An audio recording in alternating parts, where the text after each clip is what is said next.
Have you ever had a day when your heart felt heavy? A day when life seemed too hard, and you were weighed down by worry, loneliness, or a feeling that nothing matters? I've had those days too. Everything felt too much, and I didn't know where to start. But over 2,500 years ago, the Buddha showed us a way forward. His teachings are not just about religion. They're about understanding our pain and finding peace. Let's explore how the Buddha's wisdom can help us understand why we feel tired and how we can find calm in a busy world. This is a journey to bring light back to your heart. The Buddha said life is full of suffering, but that's not meant to make us sad. It's a way to face our pain and find a path through it. His main teaching, called the Four Noble Truths, helps us understand suffering and move past it. Today, we'll talk about the Four Noble Truths, the Eightfold Path, and the power of kindness. We'll use psychology, science, and stories from long ago and today to show how these ideas still work. And at the end, I'll share simple steps you can try today to feel a little lighter. So, why do our hearts feel heavy? Maybe it's stress from work, comparing ourselves to others, dreams that didn't come true, or arguments with someone we care about. These things make us tired. The Buddha said our pain comes from three things: wanting too much, feeling angry, and not understanding life. Wanting too much is when we crave more than we need. Anger is when we're upset or hold grudges. Not understanding life means we forget that everything changes. Think about social media. When you see someone's perfect life and feel jealous or not good enough, that's your heart getting caught up in wanting and misunderstanding. Science says something similar. When we're stressed or sad, a part of our brain called the amygdala gets active. It makes us feel like we're in danger. A study from 2023 found that ongoing stress weakens the part of our brain that helps us think clearly. That's why, when we're tired, small problems feel huge, and everything seems negative. The Buddha called this suffering, and he said it comes from holding on too tightly. We look for happiness in things like money, praise, or relationships. But the Buddha said real peace comes from inside us. Our world today makes things harder.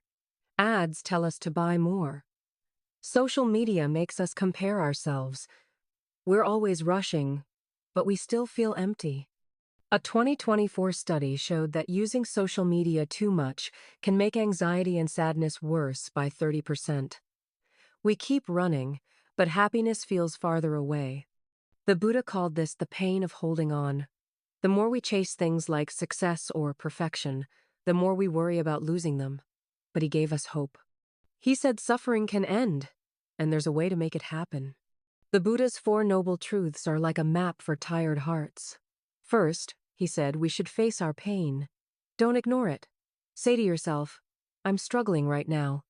Second, he said we should look for the cause. What are you holding on to? Maybe it's a need to be liked, or a fear of messing up. Third, he promised that suffering can stop. When we let go of those attachments, we find peace. And fourth, he showed us the way forward with the Eightfold Path. That path includes right view, right intention, right speech, right action, right livelihood, right effort, right mindfulness, and right concentration. The Eightfold Path isn't complicated. It's a guide for everyday life. For example, right view means understanding that nothing lasts forever. Your problems won't stay forever either.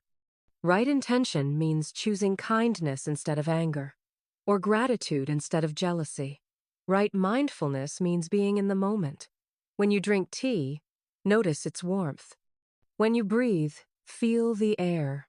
A 2022 study found that 8 weeks of mindfulness practice can lower stress by 25% and make your brain stronger. The Buddha's ideas work with science. They help us find peace in our hearts. The Buddha's wisdom has lasted for centuries. He left a palace to understand why people suffer. His answer was simple but powerful. All suffering comes from holding on. Let go, and you'll be free. His teachings inspired people like Gandhi, who lived simply and led India with kindness.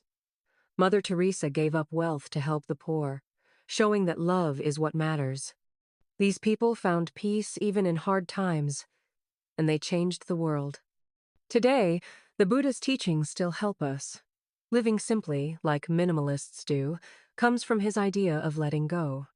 A 2021 study found that people who live with less feel less stressed and more content. Mindfulness apps and meditation groups bring the Buddha's wisdom to our daily lives, but the world fights back. Competition, shopping, and the pressure to be perfect tire us out. The Buddha reminds us that peace isn't somewhere out there. It's inside you. That truth can set you free. So, how can we use the Buddha's teachings when we're exhausted? It starts with kindness and mindfulness. Kindness means being gentle with yourself and others. When you're struggling, say to yourself, "It's okay. You're trying your best." Share that kindness with someone else, maybe a smile or a kind word. Mindfulness means being here, right now. Don't get lost in worries about the future or regrets about the past. Feel your breath. Notice your steps, the Buddha said. This moment is where peace begins. The Buddha's teachings are about small steps, not big changes. Here are 4 things you can try today if your heart feels heavy. First, admit you're hurting. Don't hide it. Write down, "I feel this way right now." Naming it helps. Second, try 5 minutes of mindfulness. Sit quietly and focus on your breath. If thoughts come, let them go without judging them. A 2023 study says even short meditation calms your brain. Third, be kind. Do one nice thing each day. Say thank you to a coworker, or hold the door for a stranger. Kindness heals you and others. Fourth, let go of something small. Maybe it's an old book you don't read, a grudge, or the need to be perfect. Let it go. Donate that book, or forgive someone. These steps can be tough alone. The Buddha knew that. He talked about the importance of community people who support you. Find others who care about these ideas. Join a meditation group, talk online, or share a real conversation with a friend. A 2022 study found that connecting with others lowers sadness by 20%. You're not alone. The Buddha's teachings bring us together. The Buddha's wisdom is just as true today as it was 2,500 years ago. He faced pain and found a way to peace. Modern teachers like Thich Nhat Hanh share his message of kindness and mindfulness with the world. Everyday people follow this path too. There's Sarah, a teacher who was overwhelmed by work. She started meditating 10 minutes a day and found her balance again. She said, "The Buddha's teachings gave my heart a place to rest." Your story can be part of this journey too. Our world can be exhausting, full of competition, comparison, and pressure to have more. But the Buddha showed us another way. The Eightfold Path is simple, but strong. Live with a clear heart. Act with kindness. Stay in the moment. If you're tired, it's not because you're failing. It's because the world moves so fast. The Buddha said, "Take care of yourself. Look after your heart." That's not just comfort, it's a call to begin. Peace comes from small choices. Today, take 5 minutes to breathe. Walk outside and feel the air. Say thank you to someone. These moments build a calmer heart. The Buddha's teachings don't ask you to be perfect. They just ask you to start right here, right now. If your heart is weary, it's not because you're weak. It's because you're alive, feeling, and growing. The Buddha's teachings say that suffering can end, and peace is possible. You have the strength to walk this path. Just like the Buddha, Gandhi, and so many others, your small steps can change your world. If this touched you, please share your thoughts in the comments below. Have you felt this kind of tiredness? Has the Buddha's wisdom helped you? What small step do you want to try? Let's talk about it. If you want more ideas like this, please subscribe. Your journey doesn't end here, it's just starting.